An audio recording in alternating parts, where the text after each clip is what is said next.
So our program mantra has and will always be man of integrity, just the way that you've carried your life as well.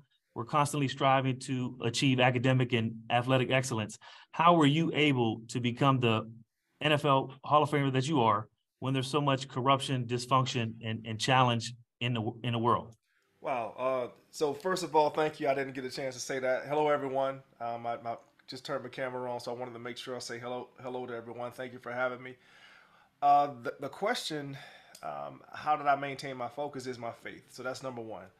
So my faith is the main reason that I've had the success that I've had, because it allows me to focus in on something greater than myself, and playing for ultimately for an audience of one, as we've probably maybe you have all heard that a term or some form of fashion of making sure that I go out and I play, as it says in the Word of God, I play as unto the Lord, not unto man. So when I went out and played the game, the way that I played the game, as fiery as I did it because I was gifted. I did it because I was blessed. But ultimately, I was literally going out and like I was, man, I was praising him the way that I played the game. I'll just say it like that. So when I played so enthusiastically that I wanted my heavenly Father to look down and smile upon me. That's how That's how I stayed focused. Now I'm not saying I was 100% accurate all the time, but I kept coming back to that. My faith in the Lord Jesus Christ is the reason why I played the way that I played, and I conducted myself the way that I conducted myself.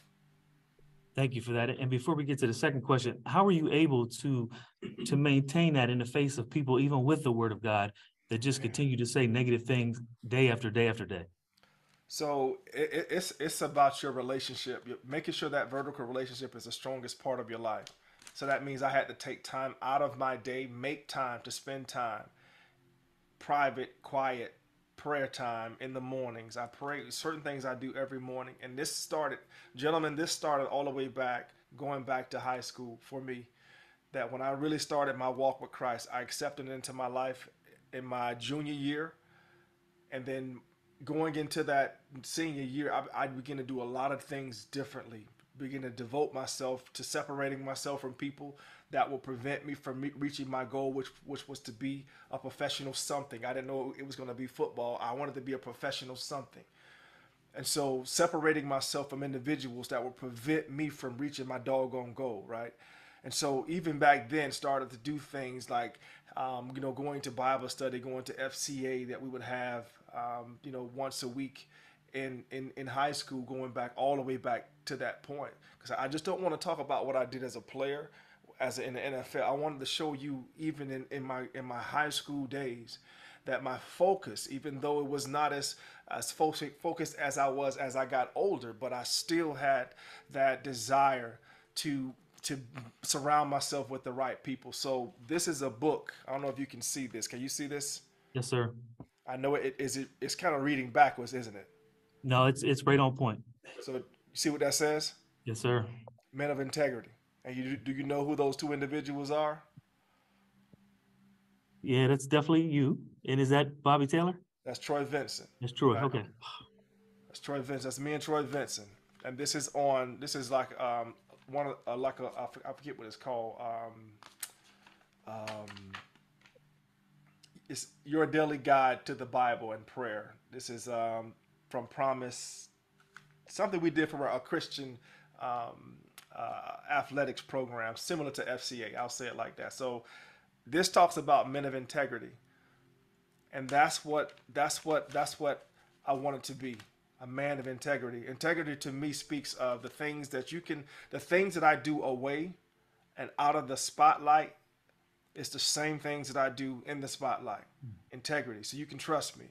So my teammates every week can trust me to be where I'm supposed to be. They knew I was not going to do something stupid off the field. I was not going to get in trouble by saying stuff or doing dumb things.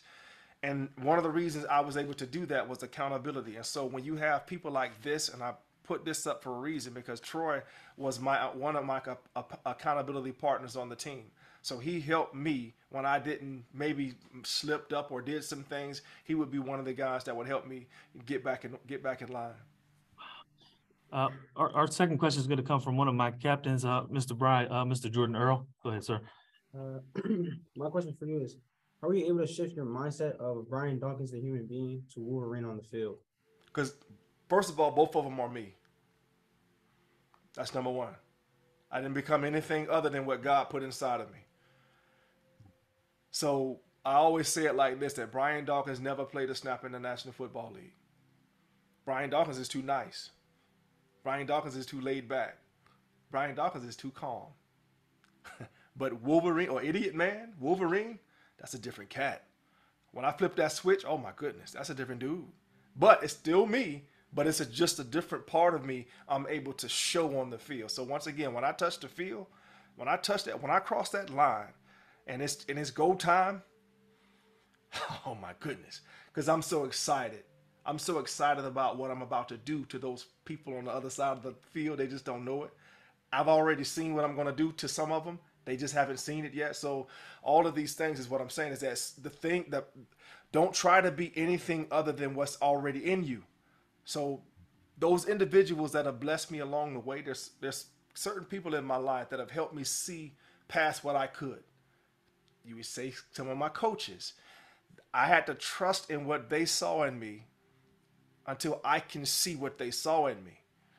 But once I saw what they saw in me, I began to just unleash that in which they saw in me on the field. And it felt so doggone good. So, yes, you're going to have, and I tell people this all the time, like Brian Dawkins can get cold. Wolverine, it would just be chilly. Even when it was cold and frigid, it's snowing and all that stuff, that's why I didn't wear sleeves. None of that stuff. Because it's a mindset thing. So when you flip that switch and it's go time, like even in that mindset, I didn't feel as much pain as I would as Brian Dawkins. And I know this may sound crazy, a little silly for some of you, but literally this is what I was thinking when I walked on the field. Thank you, sir. Who has number 3, guys? Go ahead, Gabe. You guys speak up.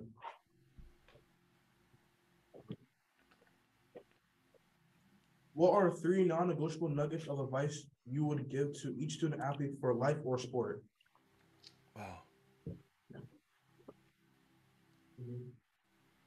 Yeah.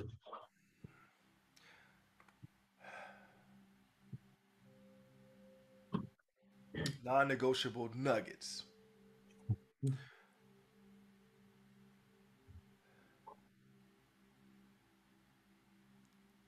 Well, first of all, my first non-negotiable is my character should be speaking so loud that my teammates wouldn't ask me to do anything that wasn't right. That my character, how I conducted myself, them knowing who I was, even when they're, when things are even, and I'm telling you, I'm going back to high school. I'm not just talking about in the pros. I'm talking about going back to high school. That my character and how I carried myself was so loud that they wouldn't ask me to do some of the stupid stuff that they was doing because they just knew I wasn't gonna do it. My character spoke that loud. So what I'm saying is that you have to develop the mindset, or you have to define who you are. I would say it like that. Who are you? Who are you? What are those boundaries? What are those things that I don't care what you say, I'm not doing. I'm not going against that. I'm not going out doing those things. Period. I don't care how much you try to beg me. I don't care how much you try to shame me, which some of my teammates did, my friends did in high school.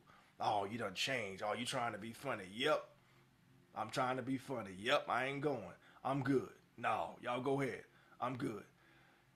Because again, I wanted more than what I saw in my neighborhood. I'm going off track just a little bit. I wanted more than what I saw in my neighborhood. The limited opportunities that I saw in my neighborhood, I wanted more than that. So I was willing to do more. So in order for you to go where you've never gone, you got to do what you've never done. And in order for you to do what you've never done, you got to think like you've never thought before. So you have to have that mentality. And so again, at an early age, I began to develop these things about myself, of what I was not willing to do, what I wasn't willing to go out and even those things as other people saw as fun, Again, I was not doing those things. And I know you said 3, but I think there's so many nuggets in this first one that I'm giving you that will help you understand where my mindset was. And again, you have to develop this for yourself. You have to develop these things for yourself. Outstanding. Next question.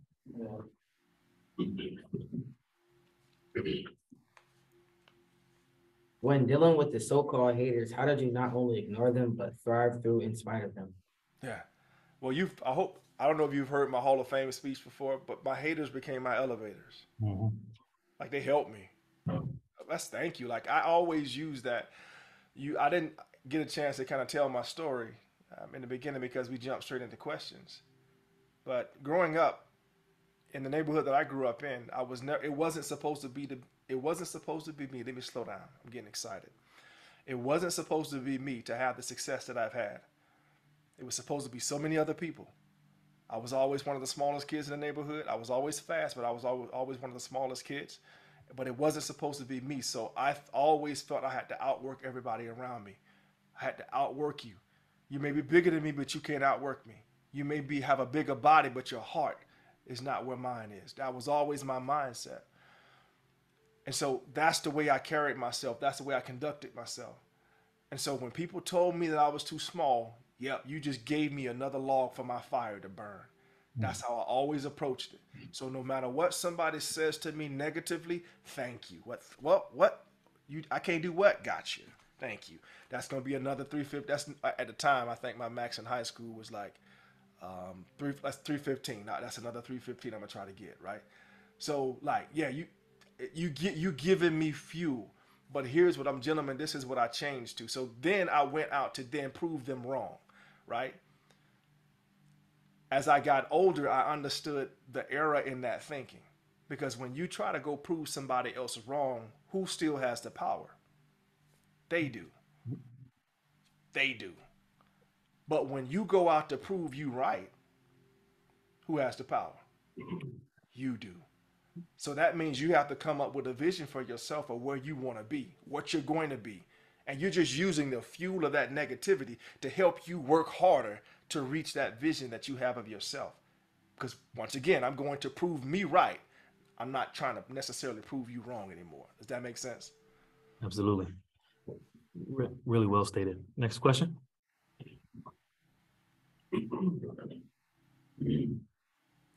Looking back in your incredible career, what were your biggest obstacles and most overwhelming adversity?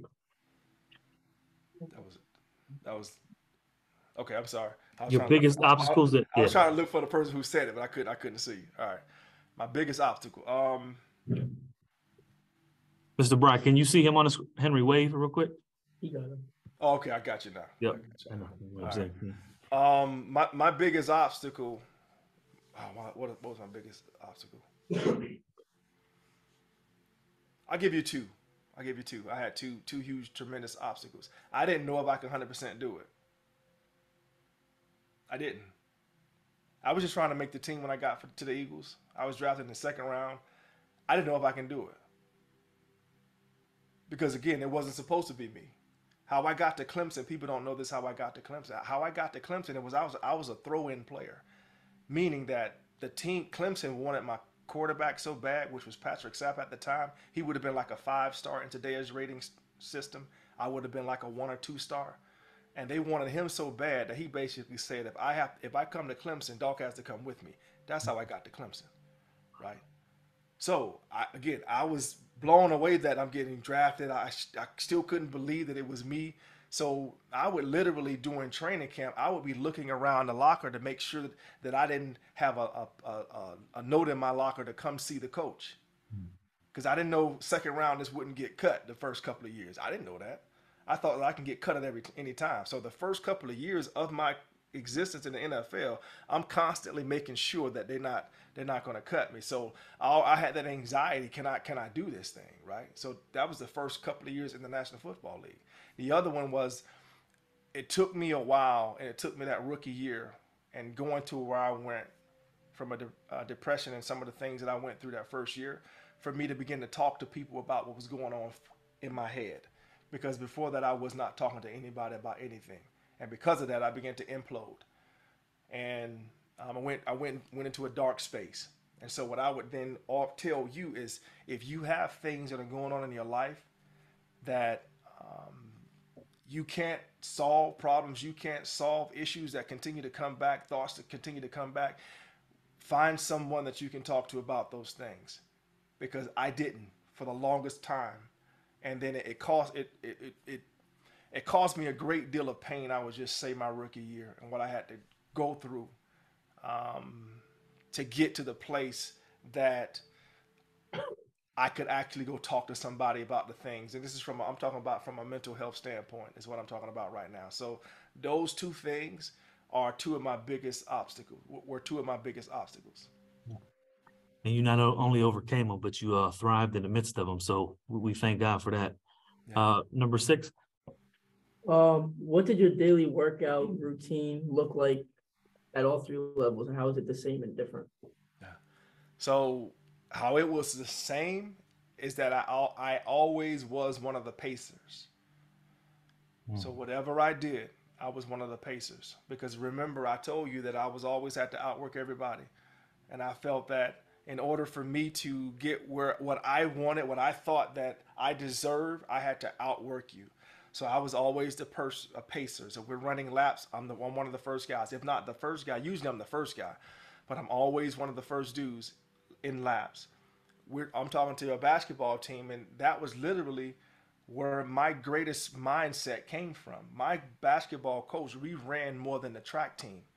We literally ran way more than the track team. He was a real old school coach. His favorite coach that he read his book like a Bible was Bobby Knight, right? So very, very negative reinforcement coach. So we ran so much. But here's the thing. My pops taught me, when you start something, you finish it. When you give your word that you show up 100% and you give max effort, not only that, you stay coachable the whole time. This is what my father taught me. And my mom taught me how to fight.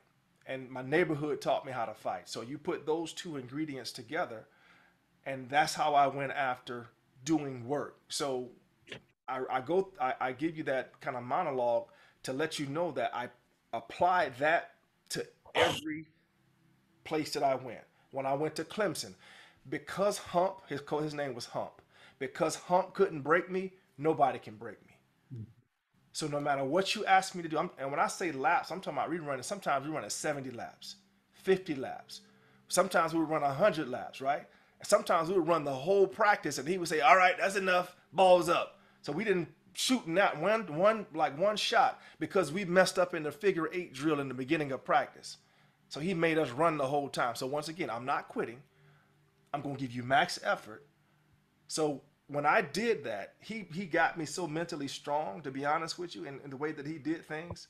Now, I can guarantee he wasn't trying to do this, but I'm just telling you, because of my mindset, he built in me someone that you can't break mentally. No matter how much you try to make me run, my body will give up before I will, before my mind will, when it came to that. So I applied that mindset to Clemson. Sometimes we would do 3-a-days, right? In the hot sun, 3-a-days. Yep, 3-a-days. Hitting.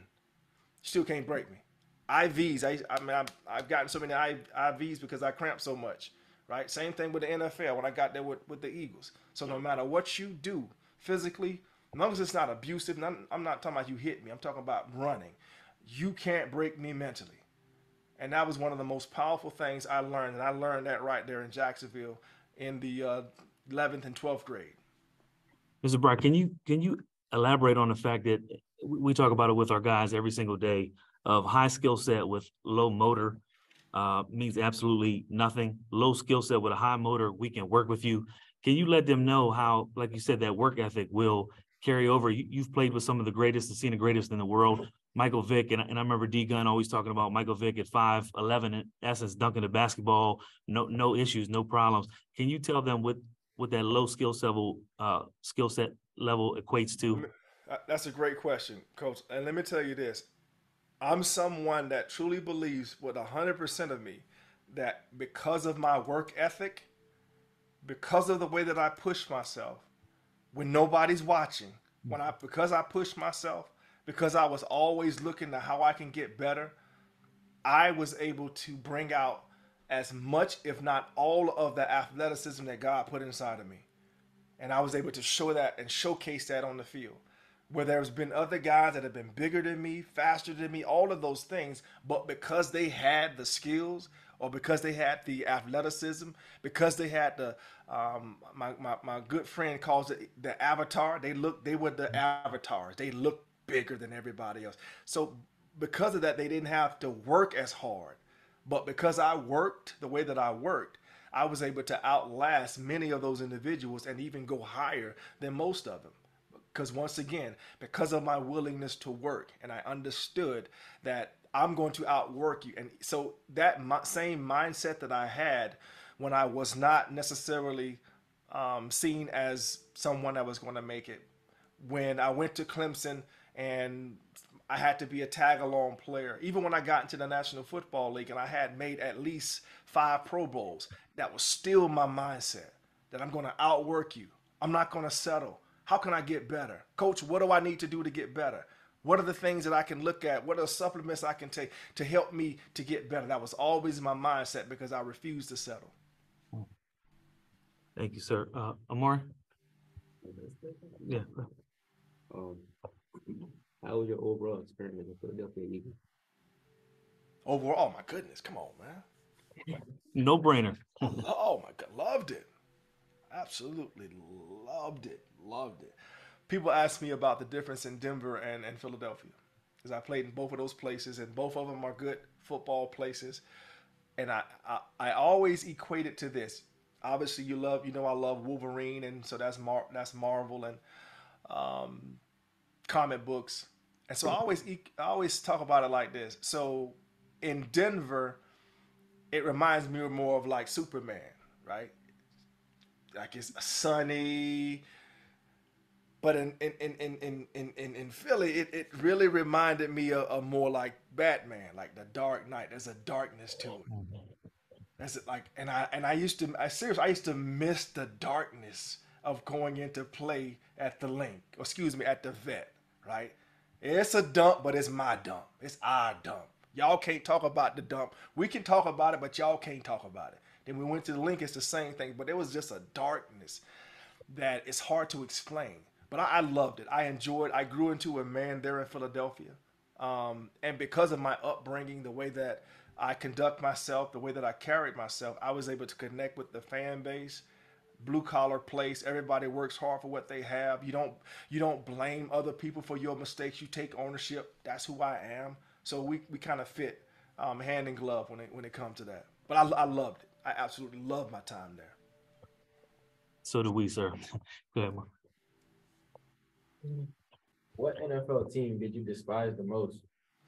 I was an equal opportunity hitter. That's right. So if you wearing the wrong color that week, you're the team I hate that week. That's how I really was. Now I know for different people they get elevated for different times. Different people hate Dallas. Honestly, Dallas was not a rival for me. I'm not saying that to be like pat myself on the back or be obnoxious. They weren't. They weren't that good when I came through. Like I think my record against them is like 14 and won 14 and lost like 6, right? So that's not a rivalry. The Giants, on the other hand, like that's who we used to go back and forth with. But I'm an equal opportunity dude, man. Seriously, if I play against you, you have the wrong color on. Yeah, it's go time. Sir, our last question. What was your biggest fear growing up?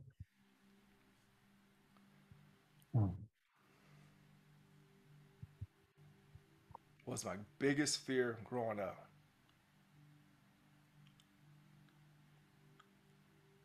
Tough question.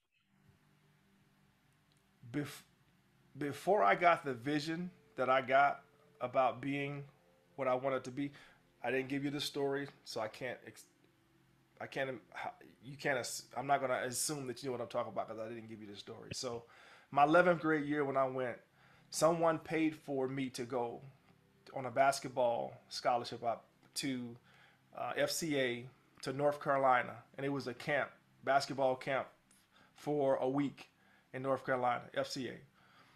When we went up there, we drove through a specific neighborhood, and I saw houses, plush houses, some gated community. And I said to myself on that trip, I said, one day me and my family gonna live in a place like this. Me and my family gonna live in a place just like this. I began soon after that writing down my autograph. And I was saying to myself, someday someone gonna pay me for this doggone autograph. And that's when I came back. I talked to you about my 12th grade year. I began to change and do some things. This is right around that same time. So I began to separate myself from people around me. So, but until that time, up until that point of having that vision, my greatest fear was I would end up like some of the dudes that I've seen in my neighborhood. And I've lost two of my very best friends. One of them I lost when we lost him in the ninth grade. And the other one I lost when I was a sophomore in college. And so up until that point, you know, that was going on in my neighborhood. So seeing those dudes, losing those dudes, and having other older dudes get, you know, shot up and paralyzed from the waist down, stuff like that, like I didn't know if I can like even make it out. So yeah. That was my biggest fear. But when I grabbed that doggone vision, I'm telling you, when I grabbed that vision, my focus, my desire to train, to do things differently, my desire to even be embarrassed by dudes telling me, "Oh, you done changed. Oh man, you trying to be funny." Yep, I'm good. Y'all go. I'm good. Y'all go ahead. Y'all do y'all thing. Don't nobody have no money, but y'all going to the store? No, I'm good. I'm good. I'm good. So that was my greatest fear up until that point. After that, again, I just didn't know if I could make it. I just didn't know if I can do it. Mr. Brad, we thank God for your life and who you are and what you've done for this nation, the foundation that you've started. And D Gunn has talked to me about all the things. Can you tell the guys about how important it is to get involved in a community and to give back? Yes. So one of the things that I recognize and understand is that when you're blessed to have come through some things, so my foundation talks about mental health. I don't call it mental health anymore. I call it cerebral wellness. There's too much negativity wrapped around mental health. So I talk about my cerebral wellness, and I'm free and open about the things that I've gone through. And when I say gone through, I also say grown through. That's how I really say it. I've grown through a lot in my life. So when you grow through something, if you've gained some knowledge of how to do something differently, if I am driving down a road and on the right side, there's a huge pothole, but it's a blind pothole and you can only see it the last second, and I drive past that and I mess my rim up and I know you're coming right behind me, if I don't then call you and say, hey, make sure you watch out on the right side, there's a pothole. If I don't do that, then I'm not, what type of person am I? What type of friend am I? To me, that's the same thing in life. We grow through some things in our lives. We understand some things differently as we get older. We're supposed to pass that wisdom back down to other people. We're supposed to help other people out of the things that they find themselves in. And so that's what I believe that I'm supposed to do with these things, these gifts that I've been blessed with. Having this success that I had in the football field wasn't just for me. It wasn't just for me. The way that I lived my life, the way that I carried myself, the way that I conducted myself, I know other people were watching me. I know my son was watching me. I knew generations to come was watching the way that I did what I did. So if they can take something from how I did, from how I lived my life, and they lived their lives similar to it, they then should pass that down to other people so that you can keep that same type of positive momentum going. I'll say it like that. But ultimately, all of that, what I just said, is also being kingdom-minded. Is being kingdom-minded. Mr. Brian, thank you. I have no words to say for what you're sacrificing your time to be here. You have us in your thoughts and prayers, and we're going to go this year and dedicate it to you as well as everybody else that continues to give back. Yeah. And here's the other thing for you. How long this program, you said it's the second year?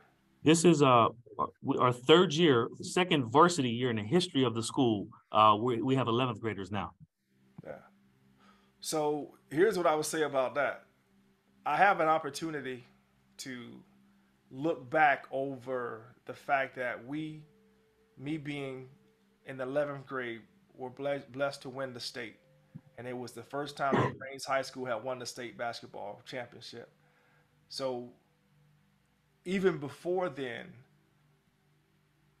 you don't really pay attention to what you're doing in the moment, but it's only when after you've passed and you look back over what you've done do you recognize the significance of where you were. So the significance of where you are is that if you handle yourselves in a similar fashion that I just talked about during this time, and you go out to express the very best that you have inside of you, and however that works out, you will be cementing a legacy for other people to then look back on to follow. That's how powerful. Again, you can't see it right now because you're in the moment. I get it. But I'm telling you, as someone who's gone past that, and I've done some things in my life now, I can look back over even my times back in Reigns, of how I conducted myself even back then. I have individuals coming up to me in my 50s. I'm 49 now. I have individuals who are 47, 46, 43 coming up to me talking about they watched me how I conducted myself in high school. And the way that I did this, the way that I did that, it meant something. So what I'm saying is that you have and we have the capability of having one person follow us. Some of us have more than one person follow, but the point is you have at least one person watching you. The question is, what are they learning? How is their life going to be better or worse from watching how you handle yourself in this moment, in this time, in this 11th grade year? All right? Mr. Brian, thank you so much, and have a wonderful and blessed Thanksgiving. All right. Y'all be blessed. All right, Thank God you. bless. All right.